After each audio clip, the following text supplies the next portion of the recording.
All right, colleagues, let's go ahead and get started. Rick, can you confirm that we have quorum?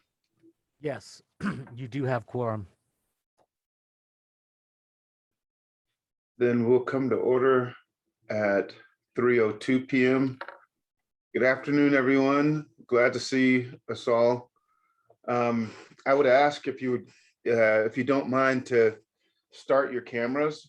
It's difficult to, as you know, all of us have taught in these environments where our students turn off the cameras, and I know that everyone isn't able to turn on their camera, but if you could, please do that so that we can have the most full interaction that we can.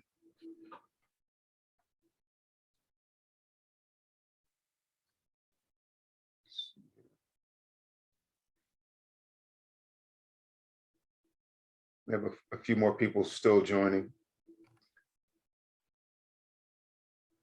Okay, thanks everyone who you're able to turn on your camera. If you can turn it on later, maybe appreciate that. Good afternoon. We have a full agenda this afternoon. We came to order at 3:02 p.m. The first item on our agenda is approval of the agenda. Colleagues, do I have any corrections to the agenda? Hearing none, the agenda is approved. Item number 2 on our agenda is approval of the August 24th, 2021 meeting minutes. Colleagues, are there any changes? Hearing none, the minutes for August 24th, 2021 are approved. The next item on our agenda is the University President's Report. President Stokes, I see you there. Good. Thank you for being with us again this afternoon. Good to see you all. I see that the host has disabled screen sharing, and I do have a brief PowerPoint that I wanted to provide. Hello, everybody. And I think it's going to help today that you'll have a shorter report, because I think that the provost is on annual leave today, and so we won't have a provost report. So, and let me see if I've gotten any better at sharing a screen. Then let's see if I can do better with this than I did last time. All right, and part of what I wanted to be sure to do today was just, I had promised that I would give a little bit of an update on what we're doing with our 2040 and with my president's goals during the last meeting. And so I wanted to continue a little bit with some of that, just so that you know where we are as a university.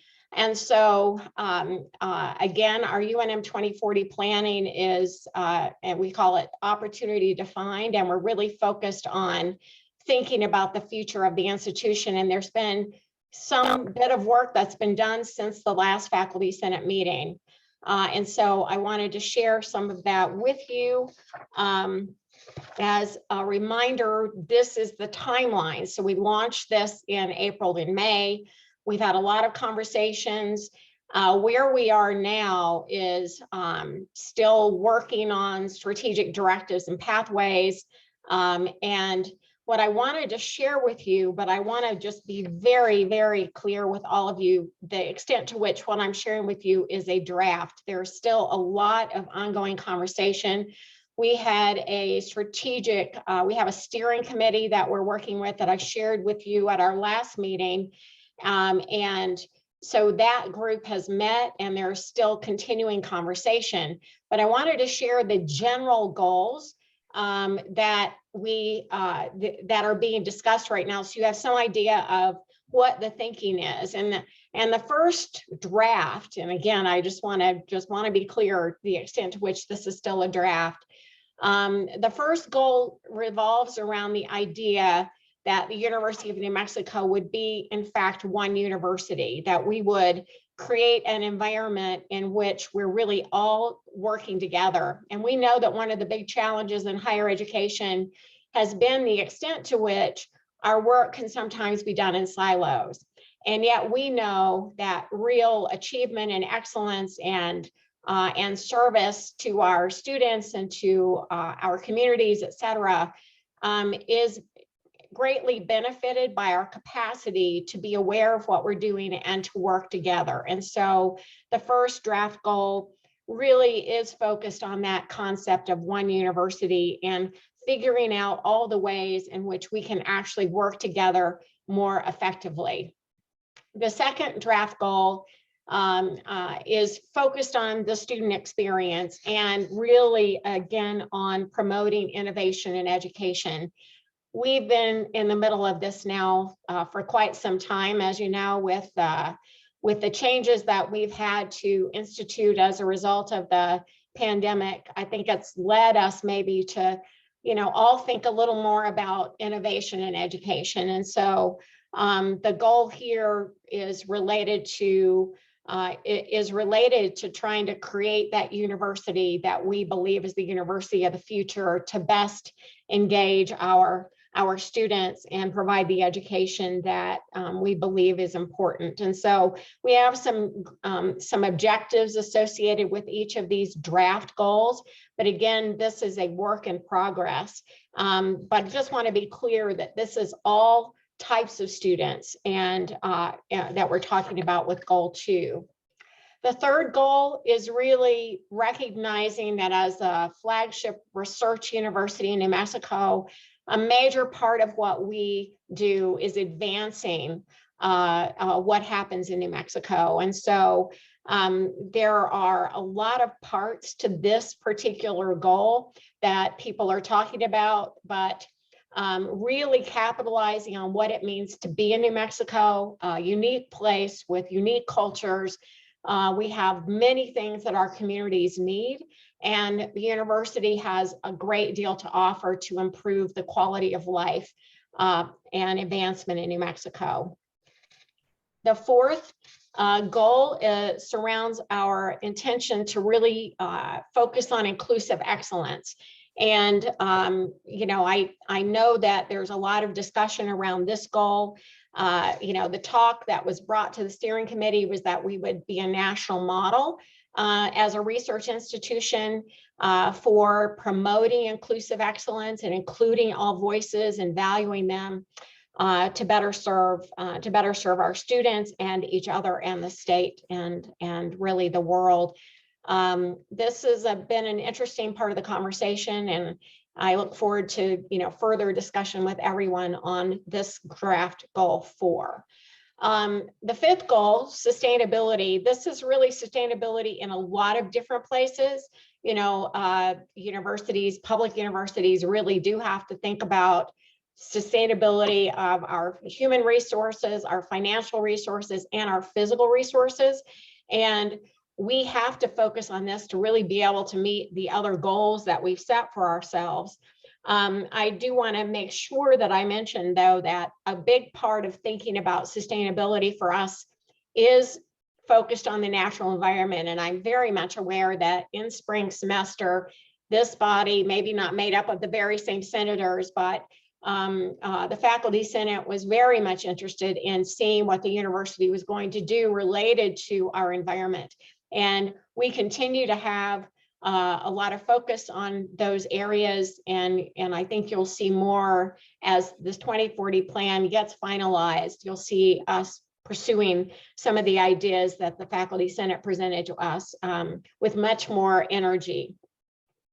The last goal is really not exactly a goal, but what we recognized as we've talked about where the institution is headed, that we're going to need a lot of different areas of campus enabling the work that we would need to do to achieve the goals that the institution will be focused on. So, we just threw in this last group.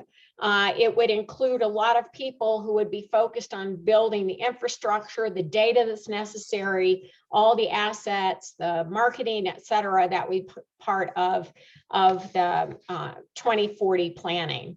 So these, again, very much still drafts, a lot of discussion still continuing. But I did want to put them in front of you so that you were aware of where things stand. This is, the draft we have for next steps. And we are at the point on this slide, we're dealing with the steering committee. The steering committee's been doing this deep dive, and we're trying to get everything in order so that we can get the task forces to begin their work. And so that's pretty much where we are with regard to the planning. And as I mentioned to you last time, everything about this project is being at a website, opportunity.unm.edu. And if you have any thoughts about any of these goals, I'd welcome you sending me an email, presidentstokes@unm.edu. This work is continuing, and we are really very much still open to what the community thinks about some of the thoughts that we're having at this point. So given I'm going to move away from that, I thought, normally the provost would tell you a little bit about this, and I thought the group might be interested in where we are with regard to our mandate related to vaccines. I hope that you're able to read this, and I hope you'll also forgive me for not having all the detail about our branch campuses, but when I had a table that included every line related to our branches, the table was truly unreadable. And depending upon what you're looking at now, you may feel the same way about this one. But we get this summary on a regular basis, and I've taken some of the information that I get regularly and sharing it with you. This is as of yesterday afternoon. So we'll have updated numbers. I think these numbers are updated practically every couple of hours. But what you can see on this table is that with regard to faculty on main campus, 97.4% are either fully or partially vaccinated. You can see our staff numbers are near 88%, our student numbers around 87. So the total full or partially vaccinated is right at around 88%. You can see what proportion of people have asked for exemptions or exceptions. Those exemptions include medical exemptions. They include exemptions related to religion. And for people who are fully remote, there is, I think, a separate category for those. The one we're paying attention to are the people we still haven't heard from. That doesn't mean that they're not vaccinated. What it means is they're not telling us, and we don't have a source of information that allows us to know for sure where they are. And so you'll see for main campus, that total percentage is 8.1%. For health sciences, you see that the numbers for total, fully, and partially vaccinated are higher, and the number of no responses are lower. Our challenges, honestly, are more at our branch campuses at this point, and you can see that those numbers vary considerably, and we have a lot more cases of no response, and so we're really having to do a great deal of work to reach out to those campuses. I will say a lot of the no responses are on the student side, so so we're actively engaged with the branches on some of these. I think you all know that our deadline is coming up September 30th, and we'll be sending out notices to people, and we have processes in place. Our goal is to make our campuses a safe place for our faculty to be engaged in scholarship and clinical practice and teaching. So this is where we are. I wanted to and so next, so I'll leave this and go then to the last thing that I thought I'd cover today. I covered my one goal last time. These, as a reminder for those who may not have been at the meeting, the last Faculty Senate meeting, the Board of Regents works with the president of the university to identify goals that they want me to, as the leader of the university, to be working on. And so when you see these goals, you see a reflection of what the leadership team is working on, but you also get some insight into what it is a board looks for in evaluating the performance of a president. And so the last time, goal 1 had been to drive aligned, fiscally strong, a fiscally strong strategic plan for UNM, and the 2040 planning process is a part of that, 10-year planning for finances and business, et cetera. So now I'm going to move to cover a couple of shorter goals. Goal 2, which is focused on emphasizing outcomes and student achievement. You can see here that the regents would like for the institution to be focused on improving our graduation rates. And, you know, I've been really very clear about how important I think it is to reduce inequity across those graduation rates for our many student segments. And so, you know, they're all in for this goal. We have, you know, these issues tracked, you know, quite a bit at the university. They would like for us to spend time focused on outcomes for our students. You know, what happens when they graduate, and how well our students are employed, whether they're happy with their careers, and just really what is the value of a degree from the university and how well do our students fare. And we've got folks working on this. I think some of this will end up emerging as part of the 2040 plan. But you know, this is one of those you know, one of those things that you'll see greater focus on in the future.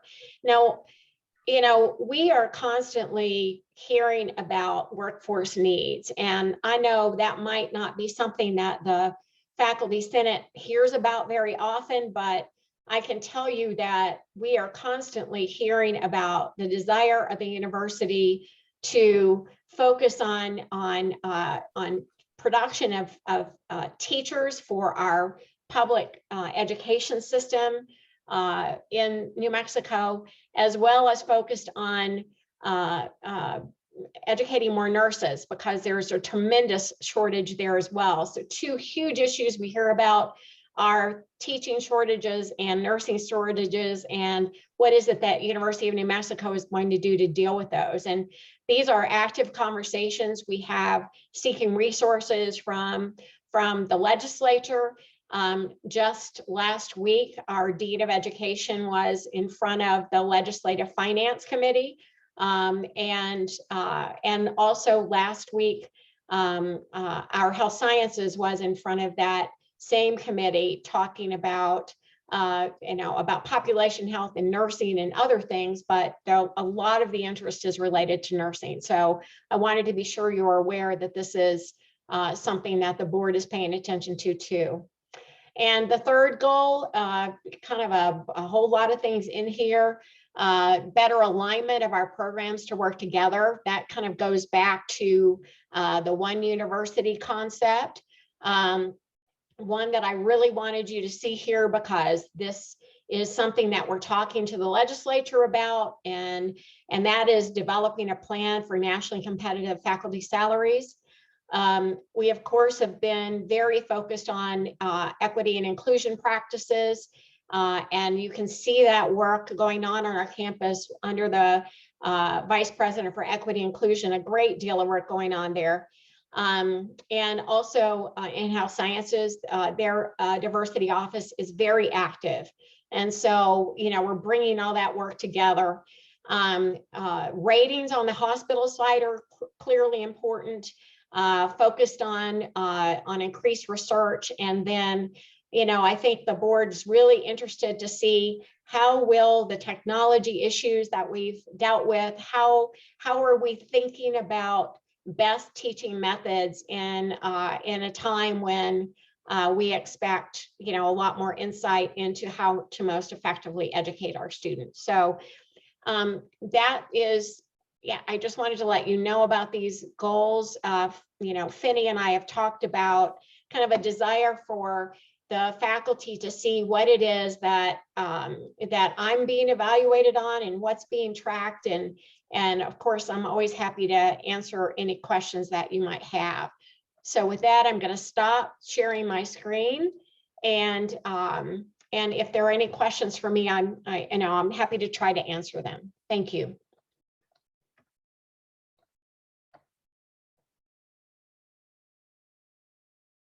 I see Carl is really surprised.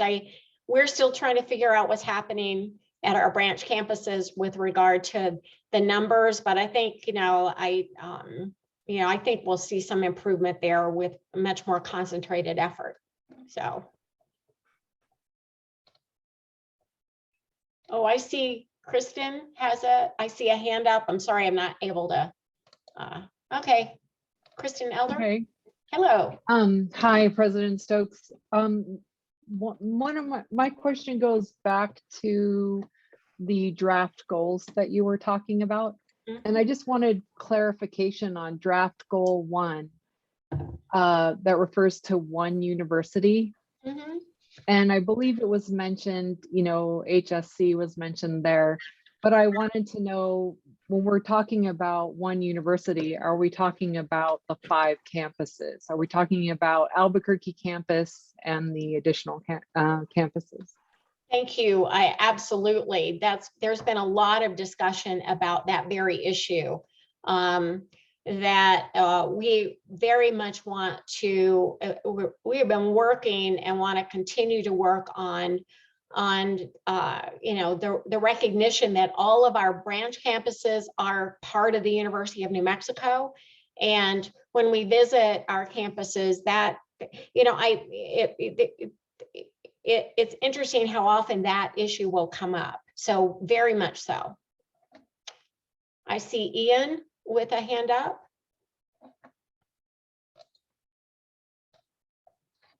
Hi, I'm unmuted now. Thank you. President Stokes, thank you so much for your report and your time. I really appreciate it. I have a couple of questions for you. The first one, I'm not sure how well you'll be able to address it right now, but in the 2040 goals, when you're talking about improving the student experience, this ties in with something that the provost mentioned in our last meeting about inclusivity. And I'm just really curious of, what does the student experience look like? Can there be, and you did mention that you're paying attention to all students, but I'm just worried about the concept of the universality, because certainly students have different experience, BIPOC students, gender issues, trans issues. I'm just wondering, how do you address this many different kinds of students with disabilities in the student experience? And the second question has to do with the vaccinations, and if there's any consideration towards what's going to happen when boosters are more available. Thank you, Ian. I certainly what you've brought up is critically important with regard to our students and their various experiences. We've been actually looking a lot more into the experiences of people on our campus, and we're recognizing that our groups are having different experiences, students in the classroom or outside of the classroom. And so, off the top of my head, I will say that we're recognizing how absolutely crucial it is that some of our special student resource centers are invaluable to helping us with the student experience of the many different groups. But I know there's a lot more work that we can and will do there. I think that this process is going to help us decide to focus on this much more clearly and decide on what's going to be the best investments we can make, so that we we provide the environment that allows students, no matter their background and experience, with opportunities to be successful at UNM. That's what we hope for. But hopefully more on that in the weeks to come. With regard to vaccinations, we have been honestly so focused on that 30 September and what we do then, and our goal really is not to have anyone no longer with us. We really want everyone safely vaccinated, and we really haven't talked very much about the boosters just because it applies to the Pfizer. I'm very much aware that a lot of people are in fact getting their booster shots now, but yeah, I think we'll be able to say more about that in the coming weeks. But for now, we're really just focused on getting back, the vaccinations. So Sure, probably getting ahead of it things, but I really appreciate your answers. thank you.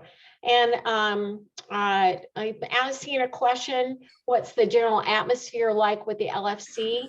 We're having good conversations with the Legislative Finance Committee. There are always things that they're interested in knowing more about. But the conversations have been very good. The LFC staff, some of the staff members visited the health sciences last week, and we had a lot of good conversations there. Probably about 4 weeks earlier, they had been on campus. They wanted to know more about our fine arts capital projects. And then there is a real focus on our RPSPs right now. And so we are, gathering a lot of information. We're going to be presenting our RPSPs, I think in second week of October. And so, but the conversations, I will say, have been positive. So, oh, and sorry about that. RPSPs are our research and public service projects. So we have a lot of centers and programs that are funded via this special mechanism by which we receive funding from the legislature. So the short term, we call them RPSPs, but they're a lot of unusual things are funded via RPSPs, but not totally. Some of our ethnic centers receive RPSP funding. I believe our Office of Medical Investigator is considered an RPSP in some respects. But we have about, I'm going to say, 40, 50 programs that are funded via this. We have some new ones and some continuing ones. And if you're interested, if there's a general interest in knowing a little more, I can make sure that at a future presentation, I bring you a little more information about this mechanism by which some of our programs receive funding from the legislature. Are there other questions? I don't see any more in the chat or any more hands up. So, well, I know you have a lot to cover today, so thank you all for everything. Hang in there and take care. All right. Okay, thank you, President Stokes. Appreciate your time as always. Colleagues, the next item on our agenda is the Provost Report. Provost won't be here today. The Faculty Senate President's Report. We are still working on filling committees. We unfortunately came to realize that we have 2,000 faculty members here at UNM. Somehow, I'm not sure exactly how, we only wound up with 83 faculty members who actually filled out the survey for service on the committees. Many of them are actually here on the screen. So I appreciate all of you who are doing double duty, triple duty, working in our on our councils and committees. We should have our branch campus council up and running here soon, and have their information posted up on the website. So we'll continue to hammer away at those committees. If you have any committees that you'd like to serve on, please reach out to me. Let me know. I'm happy to see if we can slot you in a spot. Remember, faculty senators get first dibs on vacancies in committees. So if you really want to serve on one, the Campus Development Advisory Committee, I just met this morning to talk about restructuring, reimagining that committee. So there'll be some really interesting things happening with that relative to the master plan for the university. And I think we still have a couple of slots that we'll need to fill on that important committee. We still have a couple of places in admissions and registration. Christine, your committee's full now, am I right? I think so, but I'd have to look. I know we got the recent person from the law school. Okay. So yes, if you can encourage our colleagues to fill out that report when it comes. We're going to go this fall to a slightly different way of doing it, more almost a rolling process rather than trying to do it all at one time. The university secretary and her team have been really helpful in getting that set up for us. So hopefully we'll have a better process in place as we go into the fall. I'm anxious to hear what the COVID report looks like from Dr. Richards. I know that all of us are concerned, and we need to remain vigilant against this scourge. And hopefully encourage our colleagues to at least and students to report and help fill out that matrix so we know where we are institutionally. It just seems odd that we would have so many people not reporting, but I'm sure we'll make progress there. With that said, colleagues, I'll stand for any questions that you might have about any of the very brief things that I've just mentioned. Hearing no questions, colleagues, the next item on our agenda is the consent agenda. And Rick, can we pop the consent agenda up so that folk can see that?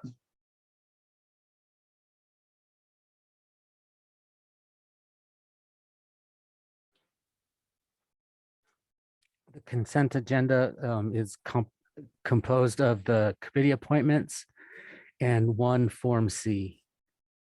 Mm-hmm. Can we scroll through that list a little bit more slowly there, Rick, so folk can see the committees that we're putting people on and the terms? Go ahead.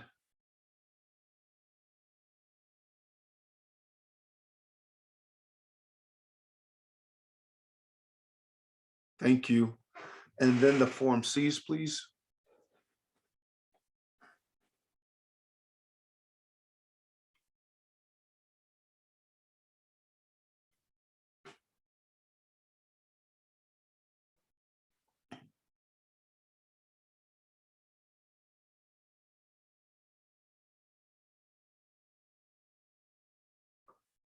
There's only one.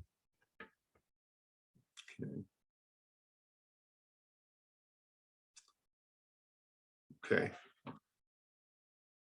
Colleagues, are there any concerns or changes to the consent agenda? Hearing none, the consent agenda is passed. Colleagues, the next item on our agenda is Faculty Handbook Policy C07. Before we move there, I'd like to ask, is Dr. Richards here with us yet? No, he's unable to attend. Olivia Hopkins is going to provide the report at 4 o'clock or 3:55. Okay.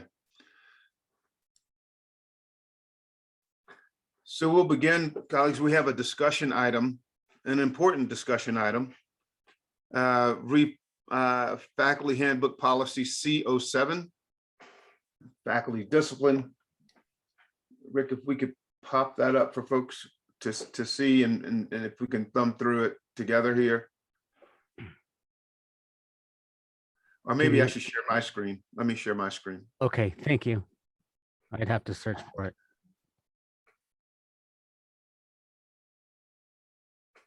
Okay. Let's see if I can get.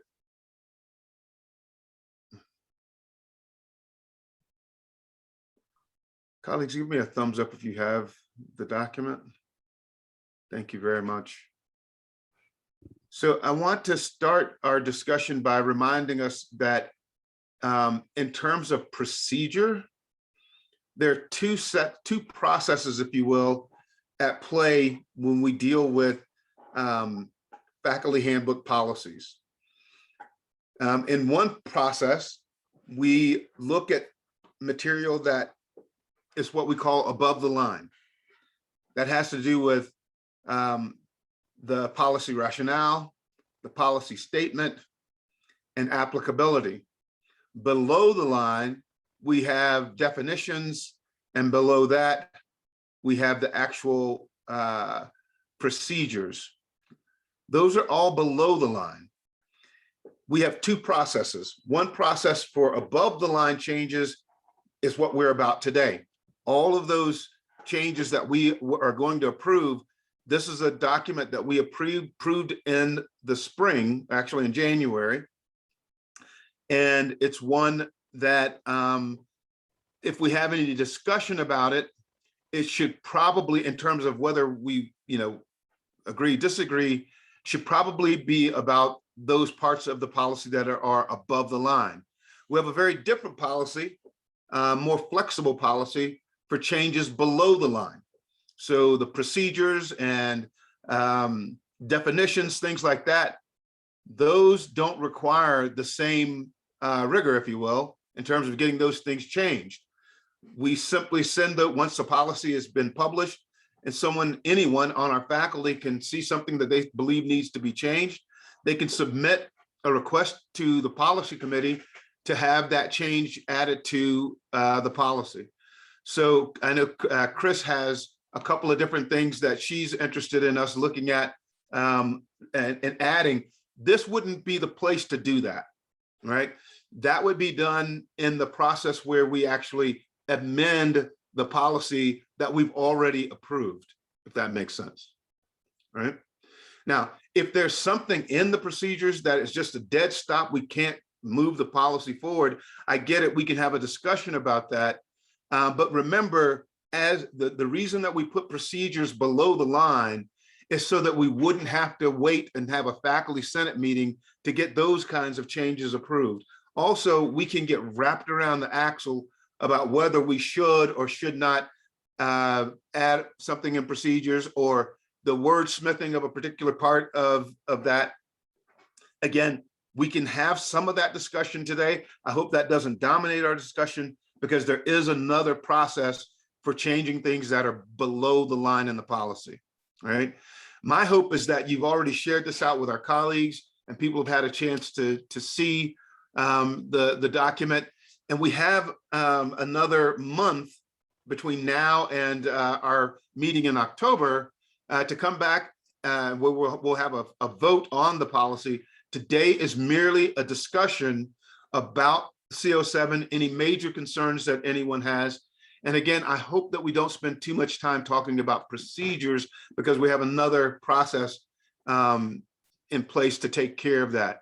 I don't want to put my colleagues on the spot too much, but if there are any members of the committee who are here with us, and I see some of you here who want to add anything right now would be a good time. I'd like to give you a chance to weigh in on that. Remember, this is a policy that once we approve it, we will probably come back to it at some point in the future, the near future, and see if we're going to move that, vote as a group to move that to section B of the faculty handbook, where it probably should reside anyway.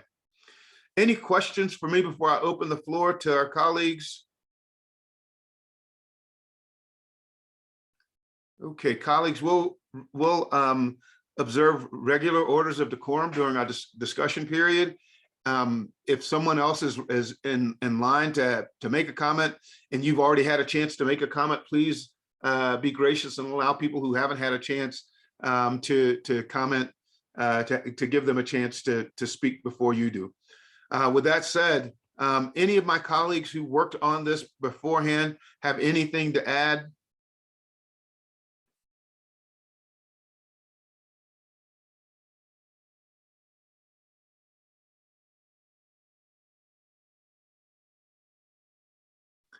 Hearing none, colleagues, the floor is open for discussion.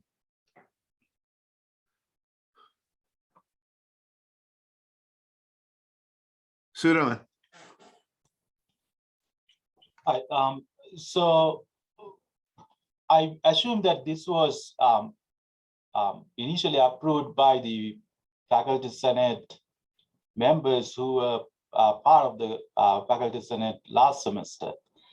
But I am new, and I guess that maybe there are some others who are new as well. So it will be helpful actually if you can tell what prompted this change, because I compared with the current policy in the faculty handbook, and that policy is a pretty long statement compared to this policy statement, which seems pretty short. Unless I'm missing something. So I try to understand what prompted the change and what is the major change actually compared to the previous one in this new version. Also, I'm a little bit, I was wondering why that last line, the regents wanted to cross out that it is up to the faculty member to decide what information goes on their record. I would assume that that was something that the previous faculty senate who approved this one put there for some reason. So I would like to know what it was and why would it be needed to be taken out? Thanks. Yes, so a couple of responses to that. We sent a memo prepared by the university secretary and her staff that detailed all of the changes that you see in this policy. That memo should have come along with, when you received this draft, you should have received that memorandum as well. The point that you're talking about at the end of, or right before applicability here, I guess I pushed it up to the center of the screen. That has a lot to do with, one, what consists of a faculty record, or a faculty file, where would records be stored and the like. And then we do have to maintain records of complaints. So if a faculty member is accused of a sexual assault, we're obligated, even if that assault turns out to be, that didn't happen, we have to report any of those incidents to remain in compliance with expectations for a Research One university. And also the notion that a faculty member should decide what should or should not go into the file was a bone of contention with the provost. And we thought that a better way to answer this was to pull that particular language out of the policy. Carol, I hate to put you on the spot. I wonder if you would say a word about that. Thank you. Hi, my name's Carol Suzuki. I am the immediate past chair of the Academic Freedom and Tenure Committee.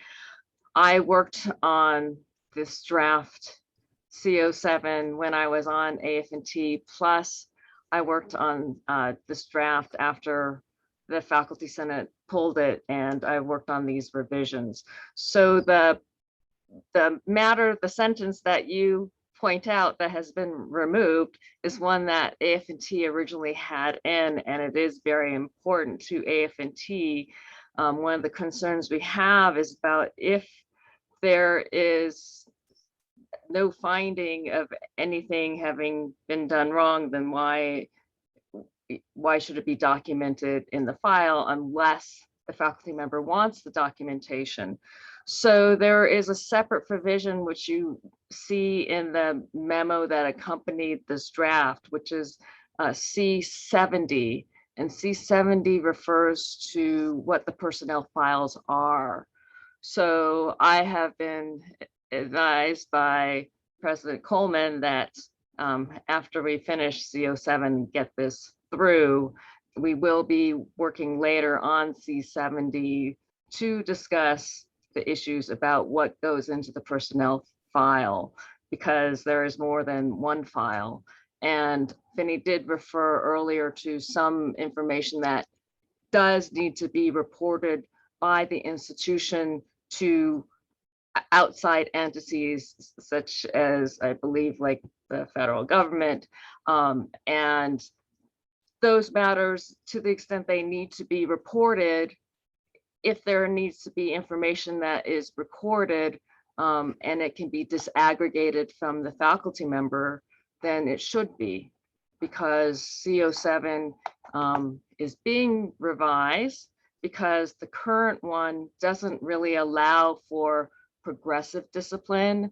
And with this, what we hope is an improved CO7 is progressive discipline, and the information that is kept in the personnel files is the information that should be kept in the files and not extraneous matters that may hurt a faculty member.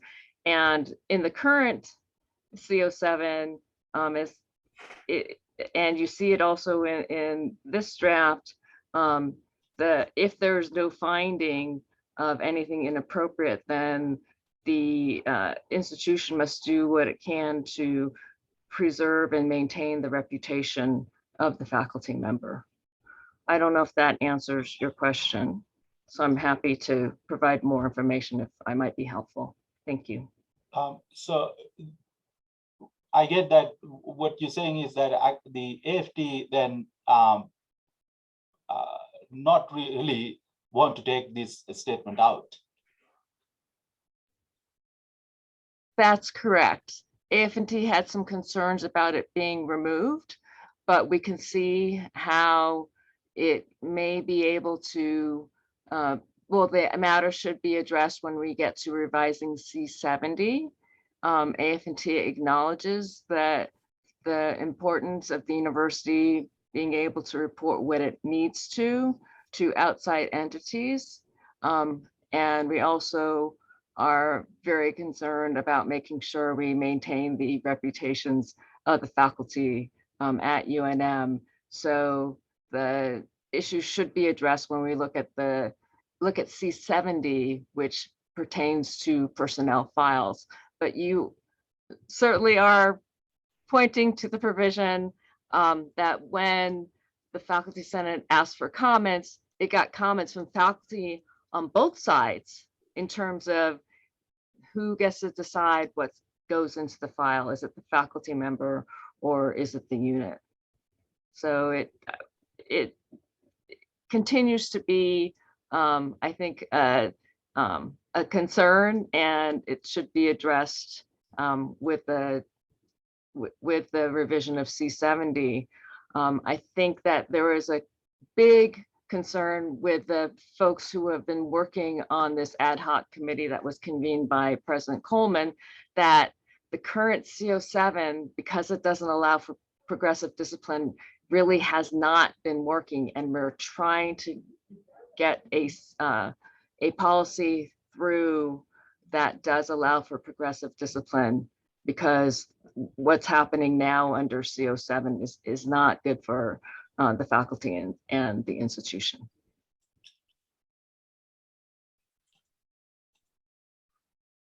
Chris? I just wanted to add to what Carol said, and Carol, maybe you can correct me if I'm wrong. Because I'm new to Faculty Senate. However, in addition to being a Faculty Senate, I'm also a leader in our union. I realize not everyone present here is a union member or eligible to be in the bargaining unit. However, I think part of the answer to your question is when we signed the union agreement this summer in July, one of those articles is progressive discipline. So even when faculty are not bargaining unit member eligible, they still benefit, hopefully, right, from improvements like this, as Carol has just pointed out. And it looks like Carol might agree with me because she was nodding. So my question, I think, is somewhat related to yours, which is why I'll ask it now. And I think both Finney and Carol have possibly answered it. So I noticed in section 1, paragraph 2, below the line, Finney.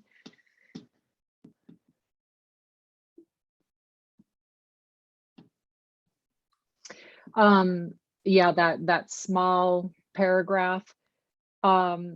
a determination of no misconduct is documented in a faculty member's file.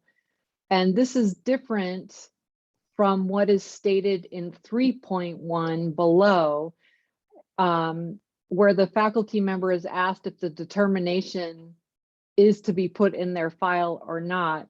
And I'm assuming that section 1 is different because of the type of allegation, because it's not covered under progressive discipline, which means it would have to be addressed by, oh gosh, what's the new acronym? CCEO or the previous OEO. So like, I'm assuming that section 1 is different, where faculty cannot determine what goes into their file regarding that allegation, whereas in section 3.1, faculty do have input as to what goes into their file, because 3.1 is covered by this policy, whereas section 1, those allegations would be addressed by another body on UNM's campus, like the former OEO, which I believe is now CCEO.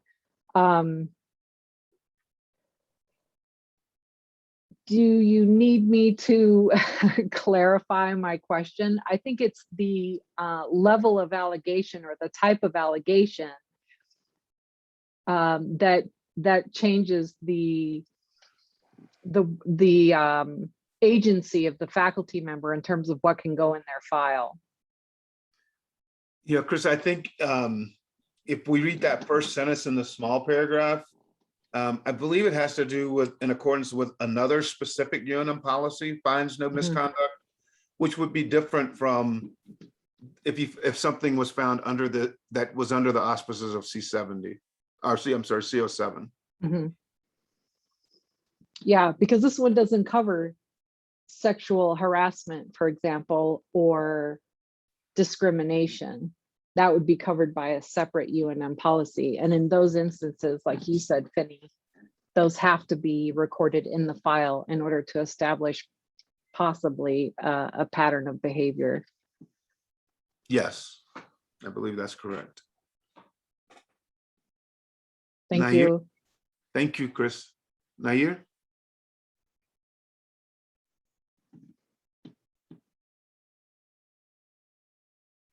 Hi, everyone. Can you all hear me? Yes. So I have a question.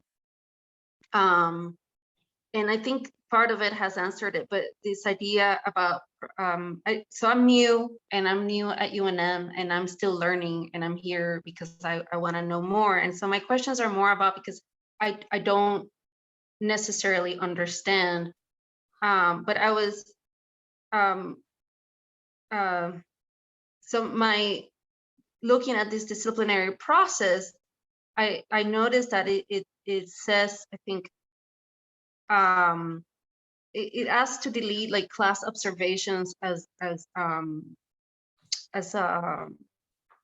sorry, I lost the page. I think it's on disciplinary probation. It asks to consider to take out class monitoring and modify teaching assignments as a form of disciplinary probation. And it says that it's because that's not necessarily necessarily a disciplinary action. But these are examples to me of things of like when, you know, like if someone, you know, if there is something like ideas of bullying or something like that, it seems to me that these are important things to like think about. So I don't necessarily think that they need to be examples, but where would we find then a comprehensive list of things that one could do for progressive discipline? Because, you know, if I had to know, like if I had to use this to think about progressive discipline, I'm not so sure that I would know what to do. So is there a place or a way to have a comprehensive list of things to do, right? Because I do agree that progressive discipline is really important, but I'm not sure what that means just by looking at this document. Does that Yeah, make sense? It does. I think the idea is that the list that you have here, warning, censure, disciplinary probation, suspension without pay, and dismissal are kind of the 5 general steps in that progressive discipline process that you would move from one to the other. I think these are about the only categories that we've laid out as things, or that the policy is laid out that would constitute progressive discipline. That's not to say that we don't need to add additional potential sanctions to the list, but these are the 5 that have come to the fore. And you would literally go down this list. The disciplinary probation, this is a short list, and we cut out a couple of things that we thought, there are many, many different things that we can put in a list like this. So that's why we truncated it a bit. I don't know, Nair, if that answers your question as directly as it needs to be answered. But as it sits right now, these are the paragraphs that constitute progressive discipline under this policy. Okay, thank you. That's helpful. Okay. Sudama? Sorry to take all the time, but I just wanted to raise the question because when I saw this and now hearing from the Academic Freedom and Tenure Committee, their concern also, that kind of aligns with what I was thinking when I first saw this. That is, I think, what is it possible for us to ask I don't think it should be completely up to the faculty member, but I think it might be helpful to have consensus between whoever the administrative officer and the faculty member involved regarding what goes into that personal file or the record. If there was no misconduct, especially. The reason being, I think everyone is aware, today you only need to have something released and people don't consider the nuances, and it could hurt. It could hurt somebody. Just as accusation is enough, the findings might not matter. And I expect, as all the records are on the computer systems, as well as the way that the current discourse is, that challenge is going to grow and grow. And I don't think the faculty should willingly put themselves at that risk. That's my thought. Thanks. Yeah, and I think we all agree with that. And actually your argument, really calls for a more nuanced look at what, one, a faculty personnel record is, and then 2, that there are very different scenarios where something would or would not be placed in a faculty member's file. And so the policy that governs those records, I think, is the best place to hash that out. A simple line here doesn't do the work that policy C70 could do to give us a more sophisticated, nuanced understanding of the record and what does and what does not go into the record. So I hear you. Exactly what you're saying is exactly what we need to be asking, but not in this policy, in the policy that specifically is designed to cover those issues. So C70 should give us an opportunity to address those issues more directly and more completely.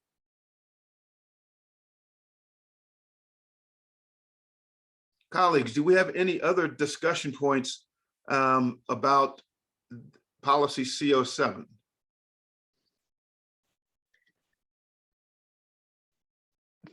Finney, I'm happy to give space to somebody else, but I did have something I wanted to bring up. Just posit the question here, although I know this is the place where it will be addressed. Go ahead, please. Okay.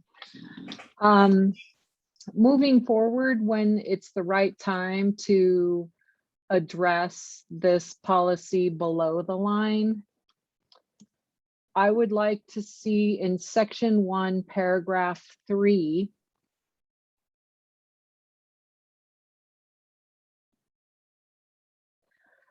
that it be noted that bargaining unit members, so section 1, paragraph 3, that's the larger paragraph.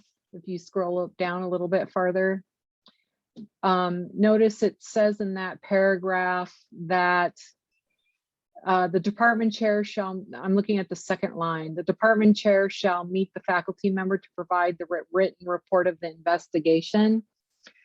I'm going to suggest at the right moment that the line be included that union representative may accompany a bargaining unit member during the determination meeting.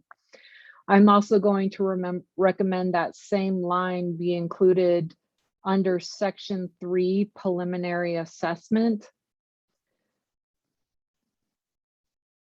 That first paragraph, that a unit member may be accompanied by a union representative during that predetermination meeting.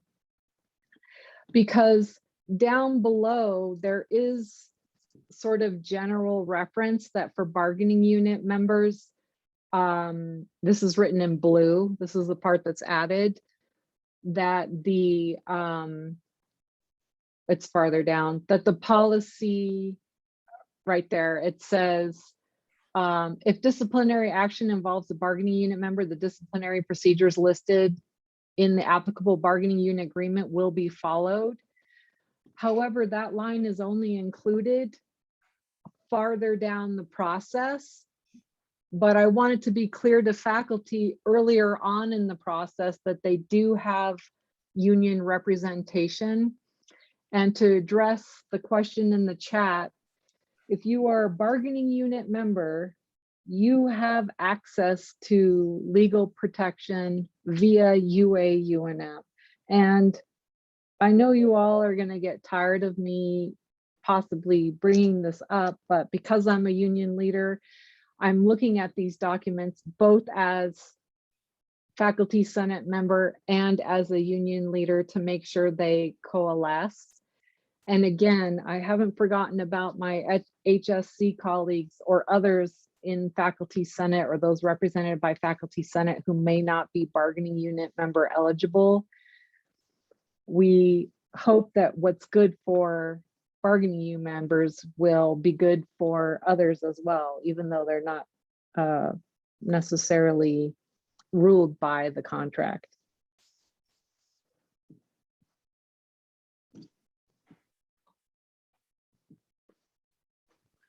Any further discussion, colleagues?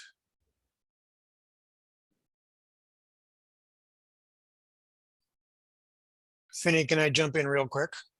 Of course, Ian. Yeah, so it's actually for Chris. I'm just curious, Chris, if you could clarify, so people that are not in the bargaining unit and not covered by that representation, and I'm thinking of like directors who may want to be in the unit, do they have some other kind of representation? Would there be an alternative to the union?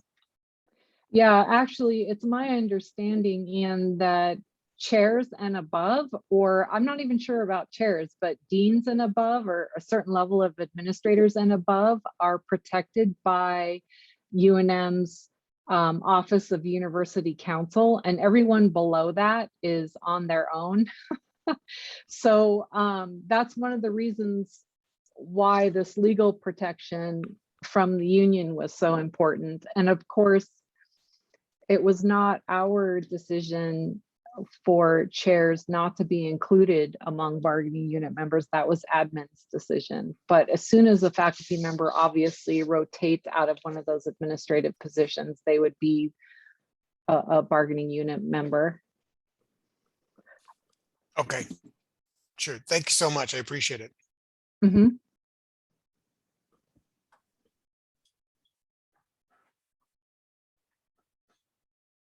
Any other points, colleagues? Hearing none, I'll close the floor to discussion there.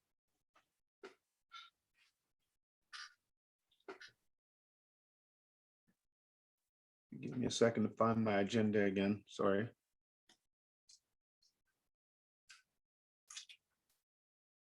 Vinny, our guests are here for the COVID presentation as well. Okay, wonderful. Dr. Richards, are you handy? No, it's Dr. Olivia Hopkins. Uh-huh. Dr. Hopkins? There we go. That's- I'm Dr. Olivia Hopkins, and I'm joined today with Emily Lumen, the Director of Academic Personnel, and Associate Provost Pamela Cheek. They're going to go ahead and present first, and I will support questions along the way.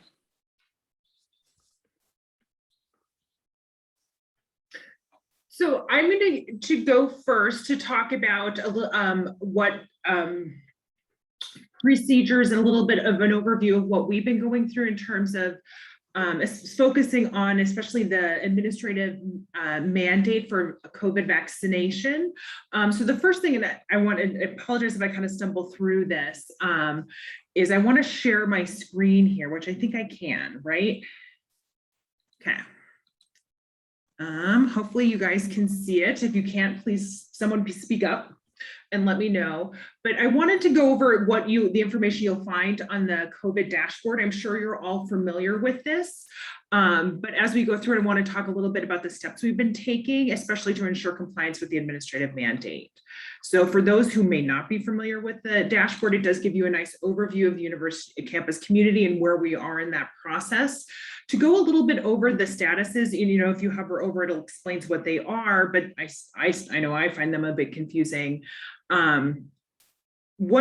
Some things are very clear, like confirmed fully vaccinated, but we have these other statuses like vaccinated pending review. Those are people who have submitted documentation that is under review, that they've submitted their vaccination card and we're reviewing it for, like, it's maybe missing a name or something to that effect. Self-reported, those we still have a handful. Actually, in the faculty, we don't have any, which I think our last one resolved today. Those are people who complied under the previous process. And then we have other kind of pending statuses, like they're pending an exemption request, or maybe they have an approved exemption request, which is that exempt column. These are the overall numbers, but if we scroll down here to look at what it looks like for the faculty, we're actually in, I think, excellent shape. And this represents for both sides of campus, main and branch. And if we look, that for fully vaccinated faculty, we're at almost 95%. And with that, the number is actually higher in that, though, when you include those that have approved exemption requests, we're at about 96%. And those that are pending as part of the process, so like that, the pending review, those folks are likely to move towards compliance as we work through and follow up with their documentation. Some folks, it's probably experienced that when you got your vaccination card, they didn't always write your name. Sometimes they missed information, and we're just working with them to follow up to make sure we have the right documentation. So, so here's the numbers for all of faculty. You can also hover over and see them for staff or student. Pamela, a little after I'm done, we'll go over what the numbers and things look like for students.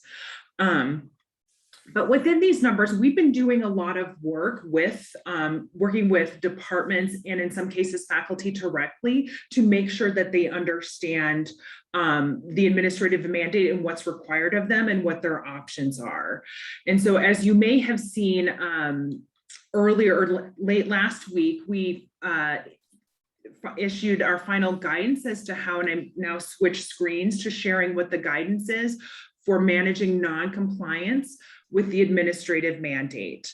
I happened to catch a little bit about what was being discussed before, and this again is kind of, I think, maybe a nice dovetail. It focuses on the disciplinary process for the different types of faculty. I'm not going to go into this in detail unless you have questions about it, with the one exception, which I'm going to go over kind of what our guiding principles have been as we've worked with faculty and departments through this process. But what I do want to point out is that we have processes identified 4 bargaining unit members for both a unit 1 process and unit 2 process. And then we also have, if we scroll down, a process that follows C07, which would apply to Hsc faculty and our non-unionized faculty. So we have all facets covered for those that are not compliant with the vaccine mandate.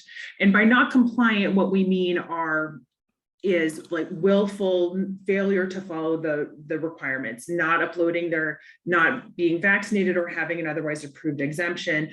That's really what we're talking about. Our goal in working through this process is to ensure that all of the faculty comply, whatever that means for them, whether it's they have an approved exemption or they have or they comply and are vaccinated and they upload the appropriate documentation. So if we, go back to the guiding principles, which is why this is included in there, we wanted to be very clear on the steps administration was going to take to work with faculty. In kind of the systems that we're working with, I'm sure you've gotten these messages, there are automated email reminders, that go to both the employee or the faculty member and their chair. There are university-wide communications that have gone out, but even in addition to, and there's reports that are pushed out to the colleges so they can monitor compliance with all employee types. But even in addition to that, we have taken additional steps of working directly with departments on their faculty that have yet to respond to ensure that those faculty understand the requirements under the administrative mandate and then what the exemption processes are. And so even when we looked at those numbers of faculty that had yet to respond or maybe are not in compliance, based on our work with departments, we expect the number of people who are just not going to comply or who are not willing to comply with the mandate in whatever form is appropriate for them to be very, very small. They may not have uploaded their card yet or they're still in process, but we've been actively talking to their departments and their chairs have been working with them to ensure that they know what is required of them. So we're actually very happy with where we are because by and large, the response that we've seen and the compliance with the program has been very high. So we're very happy.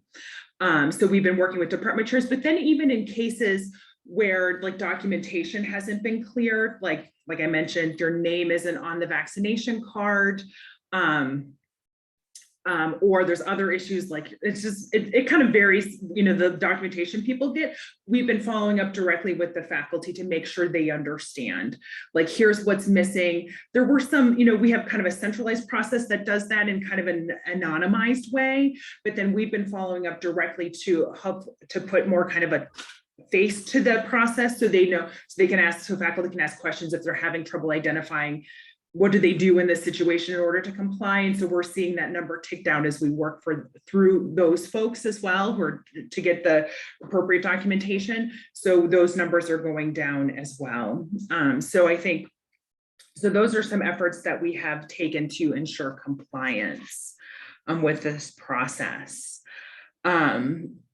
Also, so if anyone has questions, please feel free to jump in. Some other COVID related items that wanted to mention is that we've recently, and I think maybe some other folks in this meeting today can speak to, we're also just reached agreement and soon to see announcements on some programs that are COVID related, a temporary voluntary reduction FTE for spring for folks who are experiencing some hardships due to COVID, need to reduce a teaching load similar to what we did last spring was recently agreed to, soon to be announced, extension of the annual leave max for faculty who are annual leave eligible, excuse me. As you may recall, there's a current an extension of the maximum accrual to 308 hours, I believe. That's going to be extended to allow people who have not had the opportunity, who have annual leave, who haven't had to take it been able to take it due to COVID, to allow them more time to have that increased balance. And then some additional COVID leave, kind of an expansion of our sick leave policies that allow for COVID leave specific to COVID related instances, similar to what we saw under, if you recall, the FFCRA I can't remember the full name of that acronym off the top of my head. It feels like a long time ago. That was a federally mandated leave last year. We're implementing a voluntary program, which the announcement should come out shortly, to allow for some additional sick leave benefits for faculty. So those are the main COVID related updates that I had. Does anyone have any questions before I transition to Pamela?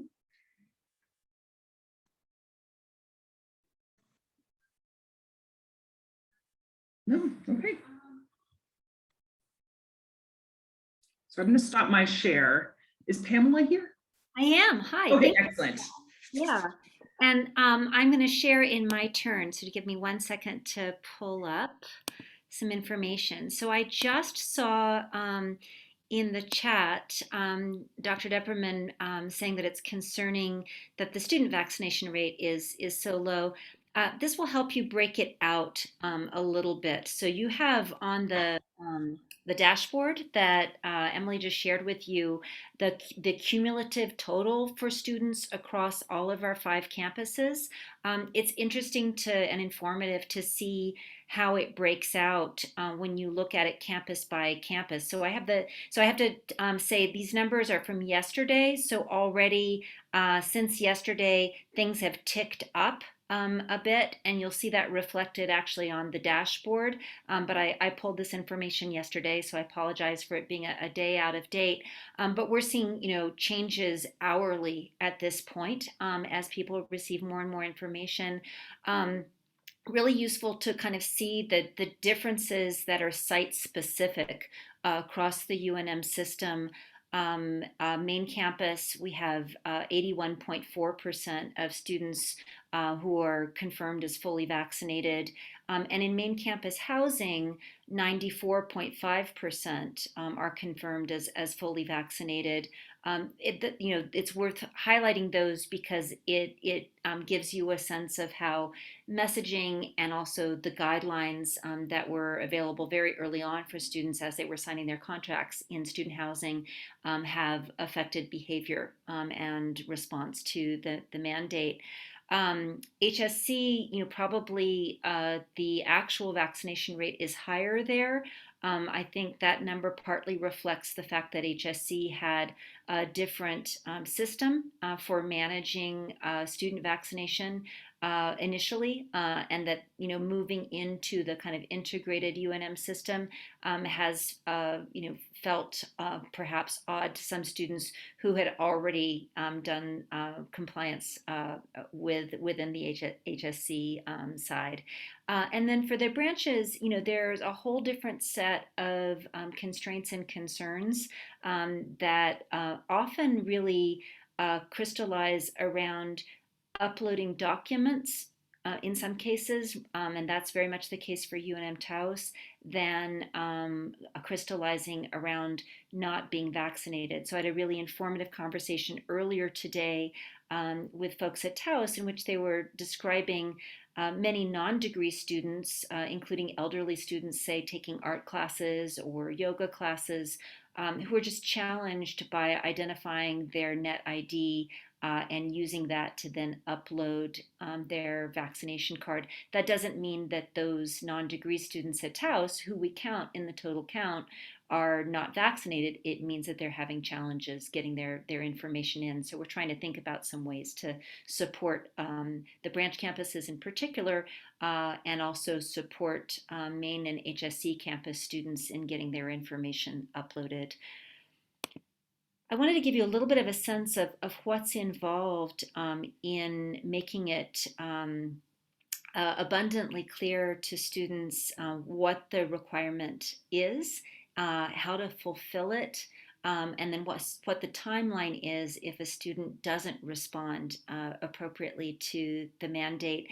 And this timeline and the process was developed in consultation with all of our campuses and with staff and administrators across campuses.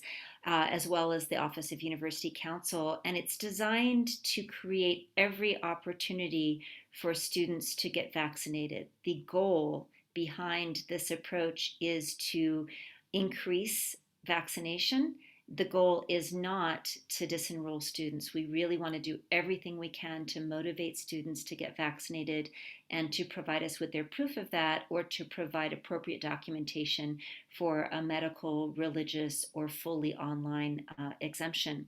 So you'll see here kind of roughed out in the timeline what the stages are. The first stage has been really a big push moving up towards September 30th to make information available to students, to provide vaccination on main campus, and to provide links to information about how to get vaccination off of campus. There was also a vaccination clinic at UNM Valencia for a couple of days. The $100 incentive for each student who shows full proof of vaccination has remained in place, and we're getting close to, we're not at 2 million dispersed yet, but we're within sight of 2 million dispersed in incentives coming out of HERF funding, federal HERF funding, to try to support students in getting vaccinated. Students have been receiving weekly, bi-weekly last week and the week before, and then now daily reminders from the Vax verification site, trying to provide them with the information that they need about accessing vaccination, accessing exemption forms, providing us with the information. We've provided trainings on communicating with people experiencing vaccine hesitancy. We've had texting campaigns and calling campaigns. Academic units have partially participated in that on the college and school level, and then a lot of that has come out of enrollment management as well, using their texting system. We've also done messaging out of Dean of Students. We've engaged ASUNM and GPSA in messaging, as well as the ethnic centers, and ASUNM created a wellness fair that focused it also on the vaccine mandate. So a lot of messaging has gone out and continues to go out to support students so that they will know what they need to do. That said, we suspect that a number of the students who are taking fully online courses are thinking that they don't need to meet the mandate. So we've also pulled information about those students, and we're sending targeted messages to them saying, yeah, you need to let us know that you're meeting the mandate by attesting that you won't come to campus as a fully online student, and having an advisor attest that you are in fact taking fully online courses. So that's kind of another effort that's going on. Beginning October 1 through the 8th for a week, we'll be sending another level of notices to students who haven't responded. So for main campus, that's about 1,500 students. For branch campuses, it's varying numbers, right? Depending on whether you're at the 27% have responded, or a much higher degree, say at Los Alamos, where there's been much higher response rate.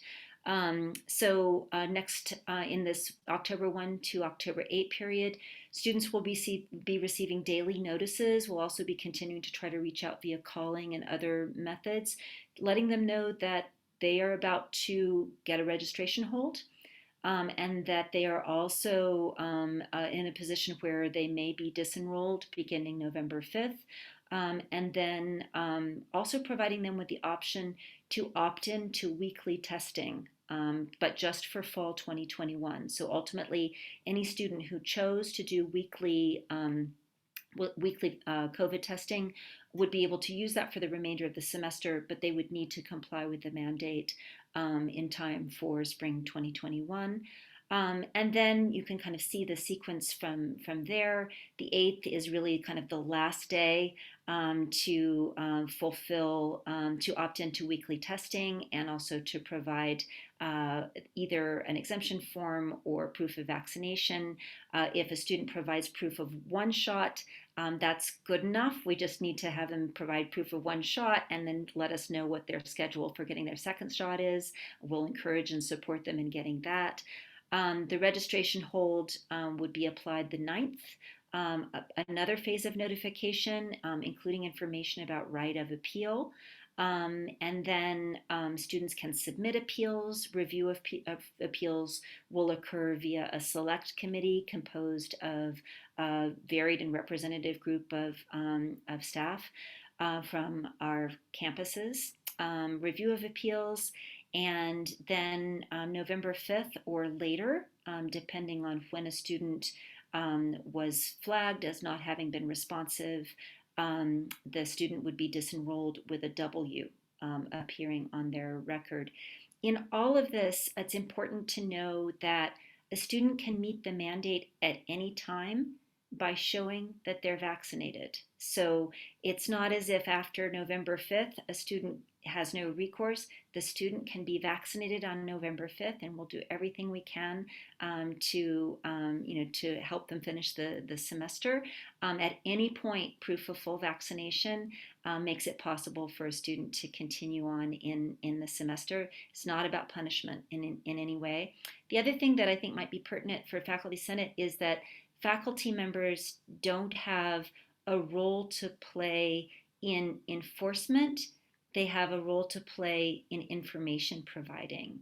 So it would be wonderful if everyone here and if your colleagues would share with students, how simple it is to use your NetID and go into the UNM vaccination verification site and upload your information, how simple it is to find the exemption forms and to use those, and that it's absolutely essential to move on this. But faculty are not in the position of having to drop students actively from courses or engage in any kind of discipline with respect to students who have been non-responsive relative to the mandate. We've really thought that it was important to separate the academic experience from the public health push here, and we don't want faculty to have to muddy what they're doing in their courses with a disciplinary process in any way. I can give you real quickly and I don't want to spend a lot of time on it, but just a quick picture of the kind of messaging that we've been providing from the Vax the Pack site so that students really have full information on how to meet the mandate. This is just one half of the regular email that they've been receiving, and we change it every couple of days. This is the other half. So lots of links, lots of easy ways. In addition, when students reach out directly to UNM Provost or to various staff, we respond with personal information, and the people manning the Vax the Pack site also respond with direct personal guidance to students to kind of handhold and help them meet the requirements of the mandate. So, some of the data around students who haven't responded in any way, particularly, I think it's less alarming on main campus because I think some students are just kind of putting it off, and they have the messages, they're gonna move on it. But I am concerned about it. I'm also concerned for our branch campuses where, again, there's a variety of non-degree students who are not connected to email in the same way that a regularly enrolled student with a full course load might be connected. So we're trying to think actively about any way we can to reach out to those students and let them know how they can upload their information. So the dual credit question, I'll actually pass to Emily. And right now, the numbers that you see on the COVID dashboard are not disaggregated, that we have aggregated numbers on the COVID dashboard. But something like, say, faculty employee retirees who might be receiving UNM information but are not employed at UNM in any way, those are not included in that information. They're not a cohort that is included here. Yeah, so I would say I don't have a whole lot of information to share on the dual enrolled students, aside from that the issues surrounding them and the requirement for vaccination have been raised with leadership, and they're working with the appropriate regulatory entities to address those. But if you have more specific questions, I'm happy to intake them or potentially answer them if I have the information. But again, I don't have a whole lot of information about what's going on with the dual enrolled students. And just to clarify that the numbers reported on the dashboard are total numbers of enrolled students across all of our campuses, including dual credit and concurrent enrollment students, and also non-degree students. So it's anybody who's a student on a UNM campus, excepting adult learners who are part of continuing education and adult learning programs who are considered visitors to campus, not UNM degree seeking or non-degree enrolled students.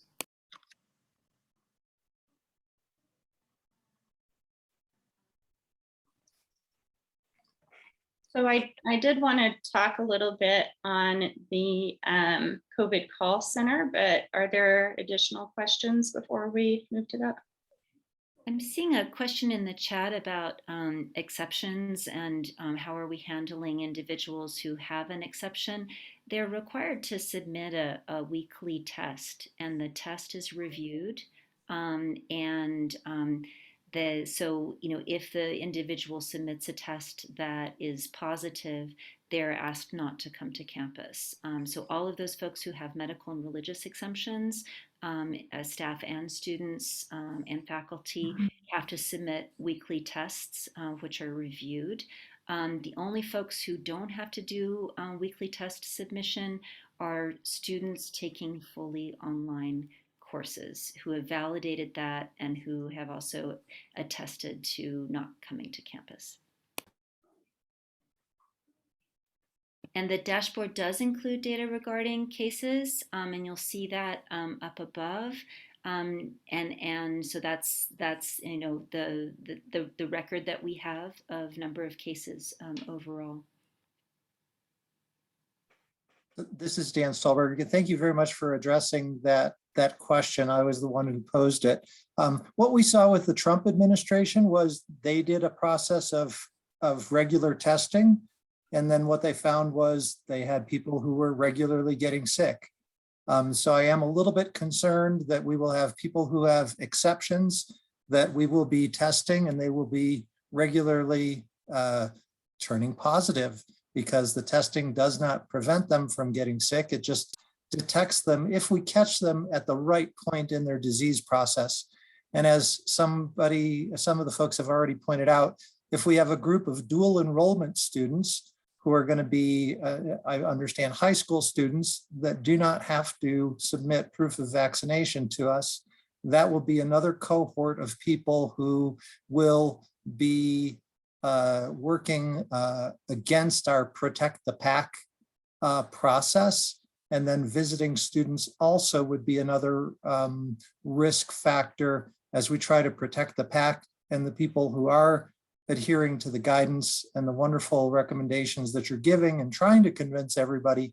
And then we've got these outlying groups that are not adhering and are going to be putting people at risk. So that's a concern that I have, is that some people are trying to do everything they can to protect themselves and others.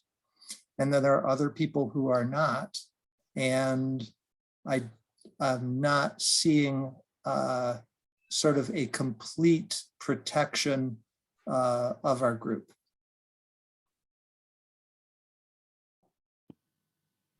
I appreciate the comment.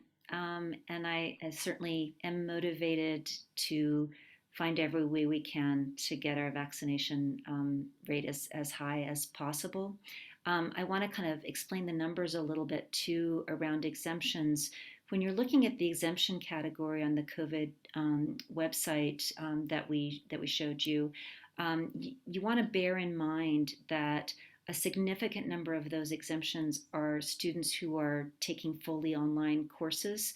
And I didn't have a chance to get the breakdown for you for today. So ballparkish, anecdotally, I'm going to say, and again, this is a bit ballparky, but it's about 3 to 1 in terms of exemptions granted for folks who are taking fully online courses versus medical and religious for students. And so that, you know, that helps to a certain extent.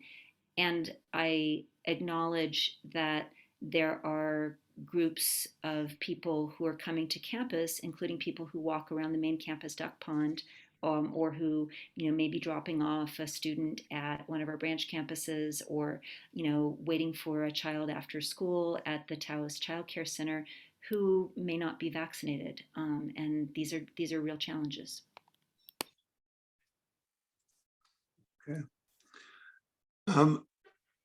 Are there any pressing questions for our guest colleagues? Larissa, I know you had a question about vaccination or a third vaccination for HSC faculty, the boosters. Right. Now that CDC director said that those are possible for frontline workers, I'm worried for my colleagues. I want to make sure they have access to those. We had very detailed plans when HSC rolled out, the original vaccines, and I haven't seen those kinds of plans yet in place for our clinical colleagues who are seeing patients every day. So I'm just curious if that's going. Yes, Larissa, the vaccine committee is meeting. They met Monday and again on Thursday to plan those booster shots. I believe they'll start as early as next week. I'm not sure the days or times. I think there will probably be priority given to high risk first. But really the messaging we want to get across is if you have colleagues who are high risk, they should go ahead and register with the Department of Health website and go ahead and get those boosters as soon as possible. But we will be beginning that next week. And then I wanted to say one other thing. I know we need to move on, but I'm the medical director of the COVID call center. We were initially set up for the health system, but quickly expanded to main campus staff and faculty. So we are here to serve you if you have questions about exposures on campus or in the community. If you have symptoms, we will help facilitate testing for free. Our nurses are fully staffed now, and so please utilize us if needed. Okay. Ian, I see your hand. Yeah, it's not urgent or pressing, but I did notice that it's also in the chat, so I will throw it out there. I'm just wondering why UNM can't mandate vaccines for dual credit students. Why is there this two-tiered system? Shouldn't everyone that's on campus and learning and using our facilities be subject to the same kind of mandate system? I'm happy to address that since I'm sitting at the COVID bargaining table with admin. Finney, are you okay with my? Yeah, go ahead if you have special information, yes. So again, as a representative of UAUNM, I've been sitting at the bargaining table since the beginning of the semester with admin, and this was our #1 priority. As I summarized in the chat, UNM administration was just going to overlook the fact that dually enrolled students were not being addressed by the mandate, and they were not listed among those who were an exempted group. Because of pressure from UAUNM, Provost Holloway met with chancellors at the branch campus, and it was decided that UNM administration couldn't do anything unilaterally themselves regarding the mandate. So they met with the secretaries of PED and HED, public education and higher ed, and were told by the secretaries that they do not have authority to mandate vaccines for high school students at their districts.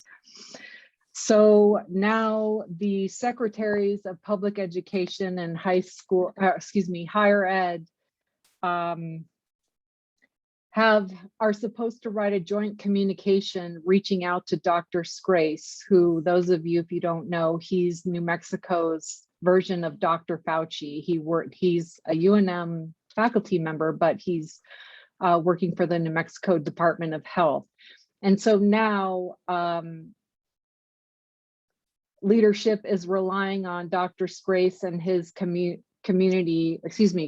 to address this issue. However, we continue to ask this question over and over again, why UNM does not have a more authority over duly enrolled students who are in UNM classrooms being taught by UNM faculty, especially when CNM and New Mexico State University have both mandated vaccines for duly enrolled high school students.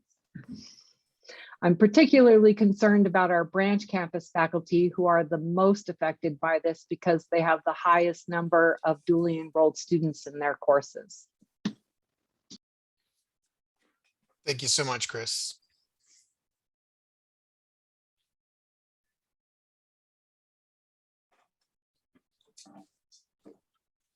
Okay. Normally when we would get our briefings about COVID, we'd get some sense of what the trends were looking like, where we headed. Do any of you have some sense of where the numbers are headed in the state, on our campus, et cetera? Yeah, so it's looking, sorry, I didn't prepare any of that information, but it looks like we are just over our hump for the peak that we had entered. So we anticipate that we'll start to slowly go down. I think we anticipate another peak in the winter, but I can present more data on that next time if you'd like. Okay, wonderful. Thank you. Any more questions for our colleagues? Hearing none, we are adjourned. We don't have any public comment, am I right, Rick? Rick may not be with us. No, Okay. no public comment. All right. We are adjourned, colleagues. See you next month. Thank you for serving.